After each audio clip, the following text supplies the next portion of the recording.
Hello friends, नमस्कार। स्वागत है आपके अपने चैनल पर। तो फ्रेंड्स, अगर आप किसी भी रेलवे, एसएससी किसी भी एग्ज़ाम की तैयारी कर रहे हैं, तो अगर आपके एग्ज़ाम में साइंस का वेटेज ज़्यादा है, तो आपके लिए बहुत इंपॉर्टेंट सेशन होने वाला है। क्योंकि यहाँ पे देख सकते हैं कि बहुत ही हाई लेवल का और बहुत ही अच्छे कंटेंट उठाए गए हैं साइंस के, जो किसी भी एग्ज़ाम के लिए बहुत ही इंपॉर्टेंट साबित होने वाला है। तो वीडियो पर स्टार्टिंग से लेकर एंड तक बने रहेंगे, तो आपको बहुत कुछ देखने को मिलेगा।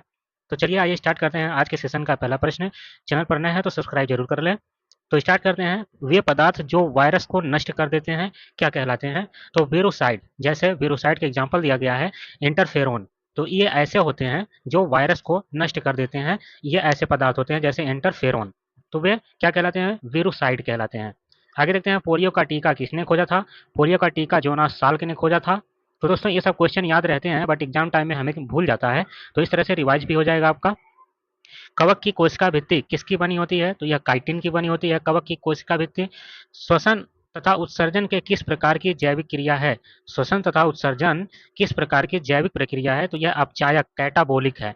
तो कभी कभी हिंदी में ना पूछ करके इंग्लिश में दे देता है, तो कैटाबोलिक भी याद रखेंगे, श्वसन तथा उत्सर्जन। आगे देखते हैं पांचवा प्रश्न। तो सजीव के कार्बनिक पदार्थ में किस पदार्थ की मात्रा सर्वाधिक होती है?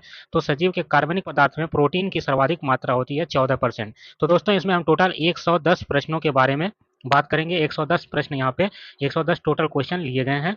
तो अगला देखेंगे, कौन सा जंतु है जिसमें प्रकाश संश्लेषण की क्रिया संपन्न होती है? यहाँ पे जंतु पूछा है, कौन सा जंतु है जिसमें प्रकाश संश्लेषण की क्रिया संपन्न होती है?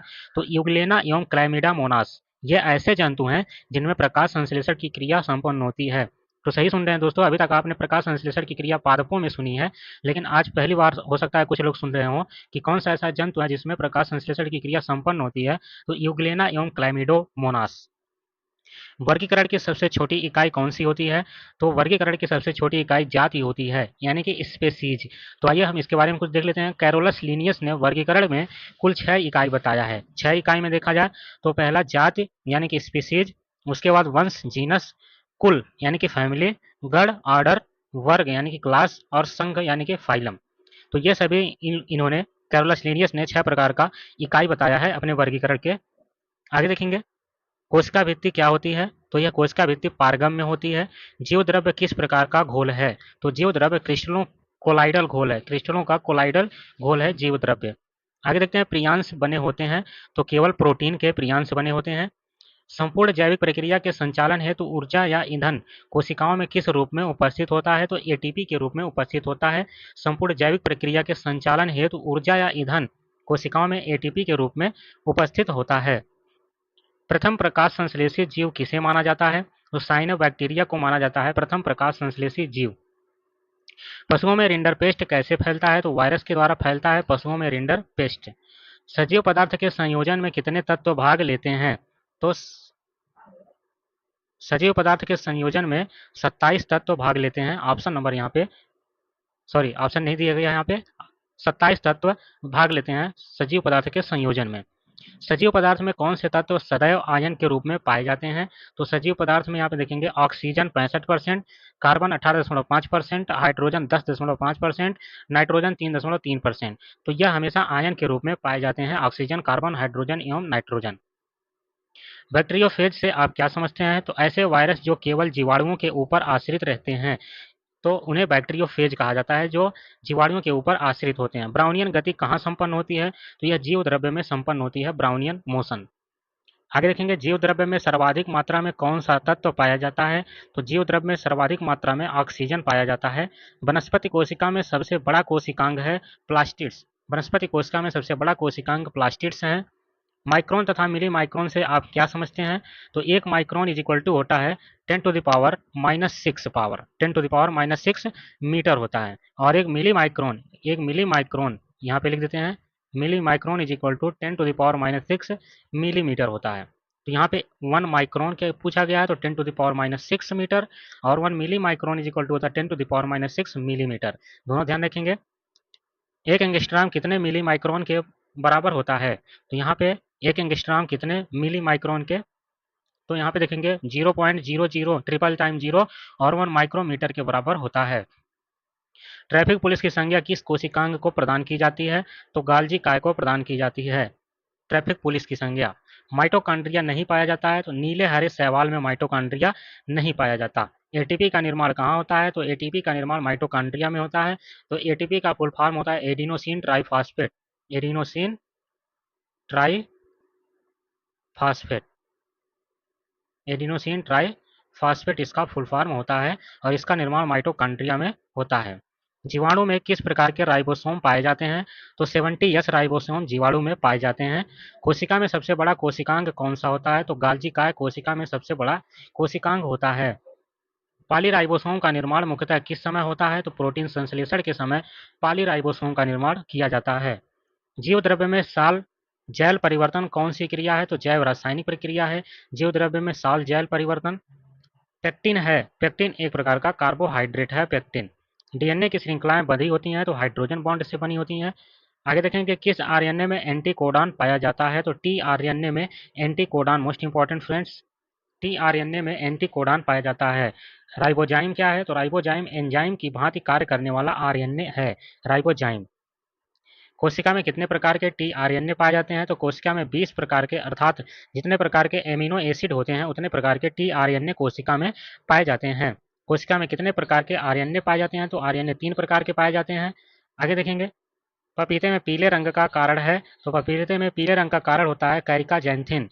कलाविहीन कोशिकांग है? तो राइबोसोम कलाविहीन कोशिकांग है। भ्रूण अनुपस्थित होता है शैवालों में, शैवालों में भ्रूण नहीं पाया जाता। सजीवों का प्रमुख लक्षण है जीव द्रव्य। डीएनए के गतिशील व स्थान बदलने वाले खंडों को कहते हैं ट्रांसपोषण कहा जाता है। डीएनए के गतिशील व स्थान बदलने वाले खंडों को। नाभिक के अलावा कोशिका के किस कोशिकांग में डीएनए होता है? तो माइटोकॉन्ड्रिया में। नाभिक के अलावा कोशिका के माइटोकॉन्ड्रिया में डीएनए पाया जाता है। आगे देखेंगे एक्जोबायोलॉजी क्या है? एक्जोबायोलॉजी अन्य ग्रहों पर जीवन है, जीवन का अध्ययन एक्जोबायोलॉजी है। एक कोशिकीय यूकैरियोटिक और प्रकाश संश्लेषी को किस जगत में रखा गया है? तो प्रोटिस्टा में रखा गया है। एक कोशिकीय और यूकैरियोटिक और प्रकाश संश्लेषी। इबोला वायरस का नाम लिया गया है तो एक नदी के नाम पर इबोला वायरस का नाम रखा गया है। राइबोसोम का मुख्य कार्य है तो प्रोटीन का संश्लेषण राइबोसोम का मुख्य कार्य है। कौन सा पदार्थ आरएनए तथा डीएनए दोनों में पाया जाता है? तो एडेनिन आरएनए और डीएनए दोनों में पाया जाता है। सबसे छोटा जीव जो स्वयं विकास एवं प्रजनन करने में समर्थ है तो माइकोप्लाज्मा सबसे छोटा जीव है जो स्वयं विकास एवं प्रजनन करने में समर्थ है। संसार का 90% प्रकाश संश्लेषण होता है। शैवालों के द्वारा संसार का 90% प्रकाश संश्लेषण होता है। हरी शैवाल में कौन सा पदार्थ संचित होता है? तो स्टार्च या मंड संश्लेषित होता है, संचित होता है। आर्बोरिकल्चर में किसका अध्ययन किया जाता है? तो सजावटी वृक्ष तथा झाड़ियों के संवर्धन से संबंधित विषय वस्तु का अध्ययन किया जाता है आर्बोरिकल्चर में। प्लाज्मिड होता है तो जीवाणु में केंद्रीय गुणसूत्र के अतिरिक्त आनुवंशिक पदार्थ है प्लाज्मिड। दिया सलाई की तिल्लियां बनाई जाती हैं तो पाइनस की लकड़ी से दिया सलाई की तिल्लियां बनाई जाती हैं। जिम्नोस्पर्म पौधों में भ्रूणपोष बनता है तो निषेचन से पूर्व बनता है। जिम्नोस्पर्म में पौधों में भ्रूणपोष निषेचन से पूर्व बनता है। चिलगोजा में खाया जाने वाला भाग कौन सा है? तो इस चिलगोजा में संपूर्ण बीज जो होता है वह खाया जाने वाला भाग होता है। क्रिसमस वृक्ष है तो यह जिम्नोस्पर्म है। क्रिसमस वृक्ष जो होता है वो जिम्नोस्पर्म होता है। जिम्नोस्पर्म का मेवा किसे कहा जाता है? तो चिलगोजा को कहा जाता है। विब्रियो जीवाणु का आकार कैसा होता है? यह कॉमा के आकार का होता है। जिब्रेलिन नामक पादप हार्मोन किससे प्राप्त किया जाता है? तो जिब्रेलिन नामक पादप हार्मोन कवक से प्राप्त किया जाता है। मोस्ट इंपॉर्टेंट फ्रेंड्स, ईस्ट से कौन सा विटामिन प्राप्त होता है? तो विटामिन बी ईस्ट से प्राप्त किया जाता है। सबसे लंबा अनावृत बीजी वृक्ष कौन सा माना जाता है? तो ऑस्ट्रेलियन यूकेलिप्टस माना जाता है। सबसे लंबा अनावृत बीज वृक्ष कौन सा माना जाता है? यूकेलिप्टस। नीली हरित शैवाल में प्रकाश संश्लेषण का उत्पाद क्या है? ग्लाइकोजन। नीली हरित शैवाल में प्रकाश संश्लेषण का उत्पाद ग्लाइकोजन होता है। फाइकोलॉजी में किसका अध्ययन किया जाता है? तो शैवालों का अध्ययन फाइकोलॉजी में किया जाता है। वह पौधे जिनके बीज अंडाशय से घिरे नहीं होते हैं किस वर्ग के अंतर्गत आते हैं? तो अंडाशय से घिरे नहीं होते हैं तो जिम्नोस्पर्म में आते हैं। साइनोबैक्टीरिया की एक अन्य संज्ञा क्या है? नीली हरी शैवाल साइनोबैक्टीरिया की एक अन्य संज्ञा है। समुद्री सलाद उपमा किसे प्रदान किया गया है? तो अल्वा को प्रदान किया गया है समुद्री सलाद की उपमा। पादप जगत की उभयचर संज्ञा किसे प्रदान किया गया है? तो ब्रायोफाइटा को। चिलगोजा का सर्वाधिक उत्पादन होता है जम्मू कश्मीर में। मूल रोम होते हैं तो मूल रोम एक कोशिकीय होते हैं। पुष्प के किस अंग से फल का निर्माण होता है? तो बीजांड से, जिसे ओवरी बोलते हैं, ओवरी से। आगे देखेंगे मक्का में कैसे परागण होता है? तो मक्का में वायु के द्वारा परागण होता है। वर्धी जनन मुख्यतः पाया जाता है, तो जलोद्भिद पौधों में वर्धी जनन पाया जाता है। मैंग्रोव पौधे होते हैं, लवणोद्भिद होते हैं मैंग्रोव पौधे। गार्ड कोशिकाएं कहाँ पाई जाती हैं, तो गार्ड कोशिकाएं पत्तियों में पाई जाती हैं। अगला देखेंगे, जड़, तना, पत्ती एवं पुष्प में से किसमें मरुस्थलीय पादपों में सर्वाधिक अनुकूलन पाया जाता है, तो पत्तियों में सर्वाधिक अनुकूलन पाया जाता है।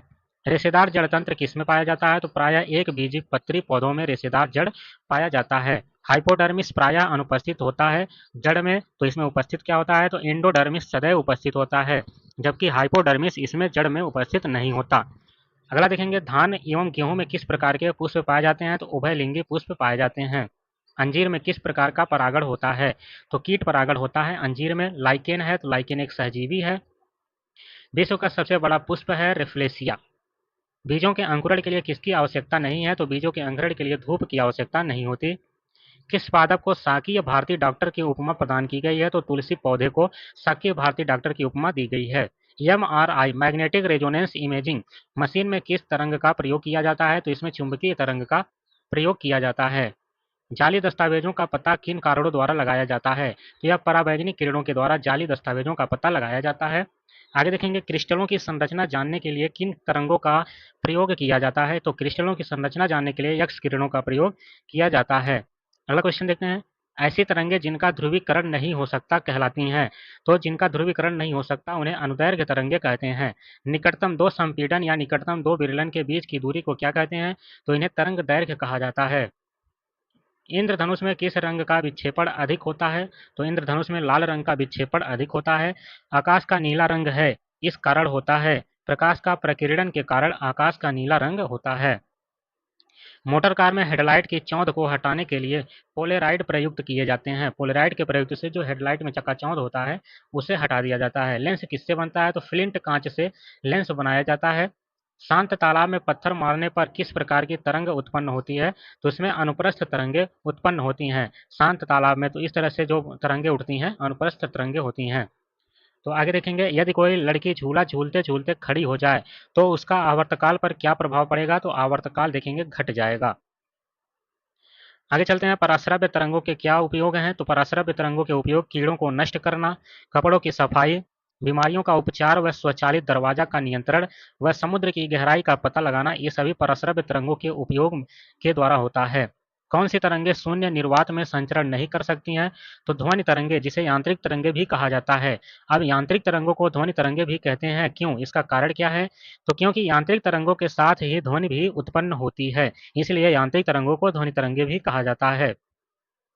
किस लेंस का प्रयोग मैग्नीफाइंग ग्लास की तरह होता है, उत्तल लेंस का प्रयोग, जिसे अभिसारी लेंस या कॉन्वेक्स लेंस भी कहा जाता है, इसका प्रयोग मैग्नीफाइंग ग्लास की तरह होता है। दूरदृष्टि दोष निवारण हेतु कौन सा लेंस प्रयुक्त करते हैं, तो उत्तल लेंस प्रयोग करते हैं दूरदृष्टि के निवारण के लिए। जल के अंदर वायु का बुलबुला व्यवहार करता है, तो अपसारी लेंस के जैसा। जल के अंदर वायु का बुलबुला अपसारी लेंस यानी कि अवतल लेंस के जैसा। धूप के चश्मे की पावर होती है 0 डायोप्टर, मोस्ट इंपॉर्टेंट है ये भी। यदि किसी ऐनक के लेंस की पावर +2 डायोप्टर हो तो उसके फोकस की दूरी होगी 50 सेंटीमीटर। हमें वास्तविक सूर्योदय से कुछ मिनट पूर्व ही सूर्य दिखाई देने का कारण है, तो इससे प्रकाश का अपवर्तन के कारण सूर्योदय से कुछ मिनट पहले ही सूर्य दिखाई दे देता है। पानी में हवा का बुलबुला वैसे ही काम करेगा जैसे करता है अवतल लेंस। तो पानी में देखेंगे जो हवा का बुलबुला होता है वो ठीक वैसे ही काम करता है जैसे कि अवतल लेंस काम करता है। पूर्ण सूर्य ग्रहण के दौरान सूर्य को सीधे देखने से आंख में अपरिवर्तनीय क्षति पहुंचती है। रेटिना का जलना सूर्य की किन किरणों के कारण होता है, तो सूर्य की अल्ट्रावायलेट किरणों के कारण रेटिना जल जाती है। दृष्टिपटल यानी कि रेटिना पर जो चित्र बनता है वह वस्तु से छोटा होता है, वह उल्टा होता है। फोटोग्राफी प्लेट को विकसित करने में सोडियम थायोसल्फेट उपचायक की भांति उपयोग होता है। तो फ्रेंड्स, चैनल को सब्सक्राइब नहीं किया है तो तुरंत सब्सक्राइब जरूर कर लें, शेयर जरूर करें वीडियो को। साबुन के पतले झाग में चमकदार रंगों का बनना किस परिघटना का परिणाम है, तो यह बहुलित परावर्तन और व्यतिकरण का परिणाम होता है। खतरे के संकेतों के लिए लाल प्रकाश का प्रयोग किया जाता है क्योंकि इसका प्रकीर्णन सबसे कम होता है। सबसे कम वेवलेंथ तरंग दैर्घ्य वाला प्रकाश होता है, तो सबसे कम वेवलेंथ वाला प्रकाश बैंगनी रंग का होता है। प्रकाशित तंतु किस सिद्धांत पर कार्य करता है, तो पूर्ण आंतरिक परावर्तन पर प्रकाशित तंतु कार्य करता है। और अगला और लास्ट क्वेश्चन देखते हैं, पढ़ने में काम आने वाला ग्लासेज किस प्रकार के लेंस से बनता है, तो यह उत्तल लेंस से बनता है। तो बहुत ही कम समय में आप सभी को 110 क्वेश्चन हमने करवा दिया। उम्मीद करते हैं वीडियो पसंद आया होगा, तो लाइक भी करें, शेयर सब्सक्राइब जरूर करें। मिलते हैं नेक्स्ट वीडियो में। आज के लिए बस इतना ही, तब तक के लिए धन्यवाद।